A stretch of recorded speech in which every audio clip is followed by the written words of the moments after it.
السلام علیکم۔ آج میں چنے اور ارہر کی دال بنانے لگی تھی، جس کو میں ٹماٹر، پودینے کی چٹنی اور بوائل رائس کے ساتھ سرو کروں گی۔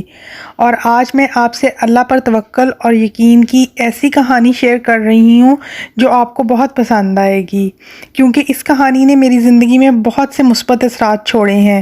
امید کرتی ہوں کہ آپ کی زندگی میں بھی یہ کہانی بہت زیادہ تبدیلیاں لے کر آئے گی۔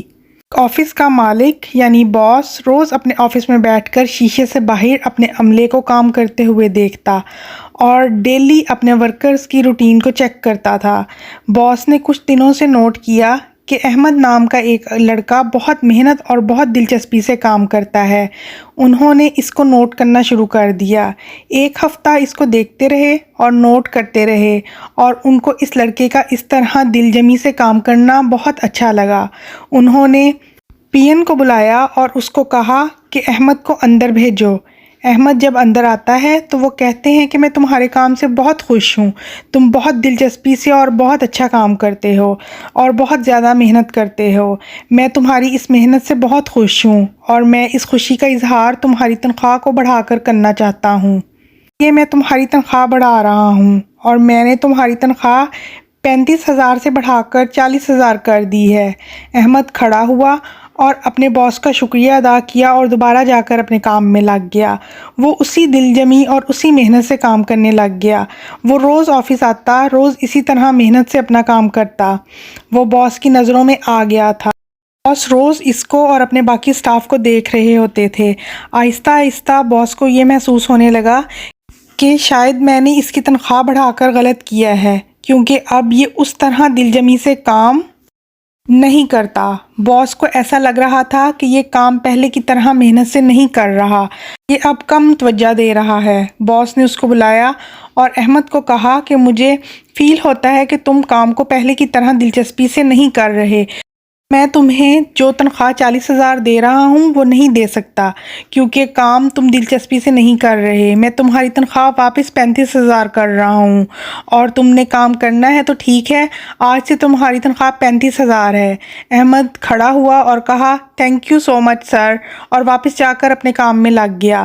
باس بڑا حیران ہوا اور سوچتا ہے کہ جب میں نے اس کی تنخواہ کو بڑھایا تھا یہ بالکل بھی خوش نہیں ہوا اور اس نے شکریہ ادا کیا اور جا کر اپنے کام کرنے لگ گیا۔ جب میں نے اس کی تنخواہ کو کم کیا یہ بالکل بھی مایوس نہیں ہوا اور واپس جا کر اپنا کام کرنے لگ گیا۔ انہوں نے سوچا اس کی وجہ کیا ہے۔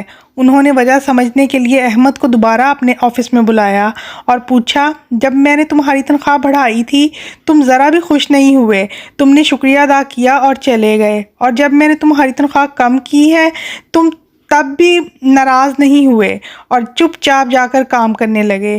اس کی وجہ کیا ہے؟ تو احمد نے کہا سر میرے ماں باپ نے مجھے سکھایا ہے کہ جو میرے نصیب کا رزق ہے وہ مجھے مل کر رہے گا۔ میرے نصیب کا رزق مجھ سے کوئی چھین نہیں سکتا۔ جس لمحے آپ نے میری تنخواہ 35,000 سے 40,000 کی تھی، اس سے 2 دن پہلے میرے گھر بیٹا پیدا ہوا تھا۔ آپ نے جو تنخواہ بڑھائی تھی وہ میرا بیٹا اپنے نصیب کے 5,000 لے کر آیا تھا۔ مجھے اس کی ضروریات پوری کرنے کے لیے 5,000 کافی تھے۔ آپ نے میری تنخواہ بڑھا دی۔ میرا بیٹا اللہ کی طرف سے آیا اور اپنا نصیب لے کر آیا، اور جس لمحے آپ نے میری تنخواہ کم کی تھی اس سے 1 دن پہلے میرے والد صاحب فوت ہو گئے تھے۔ وہ 5,000 ان کا نصیب تھا، وہ جیسے ہی فوت ہوئے ان کا نصیب ختم ہو گیا اور آپ نے میری تنخواہ واپس 35,000 کر دی۔ مجھے کوئی فرق نہیں پڑا، میرے اخراجات ویسے کے ویسے ہی ہیں اور میں اپنی تنخواہ میں اچھے طریقے سے اخراجات پورے کر رہا ہوں، اس لیے مجھے نہ تنخواہ بڑھنے کی خوشی تھی اور نہ اب تنخواہ کم ہونے کا دکھ ہے۔ باس اس کے اللہ توکل پر، اس کی ایمانداری پر اتنا خوش ہوا کہ اس نے اٹھ کر گلے سے لگا لیا اور اس کی تنخواہ 5,000 کی بجائے 10,000 بڑھا دی۔ جی بالکل یہ ہے اللہ توکل کا نتیجہ۔ اگر آپ اللہ پر توکل کرتے ہیں، اللہ پر یقین کرتے ہیں، اگر آپ اللہ کو مانتے ہیں تو کسی بھی لمحے پریشان مت ہوں۔ یہ زمین اور آسمان کے درمیان جو بھی ہے وہ اسی ذات باری تعالیٰ کا ہے۔ آپ کی زندگی میں جو اتار چڑھاؤ ہے وہ اسی ذات باری تعالیٰ کی طرف سے ہے۔ تو ہر لمحے سکون سے، اطمینان سے اور محبت سے اللہ کا شکریہ ادا کرنے والے بنیں۔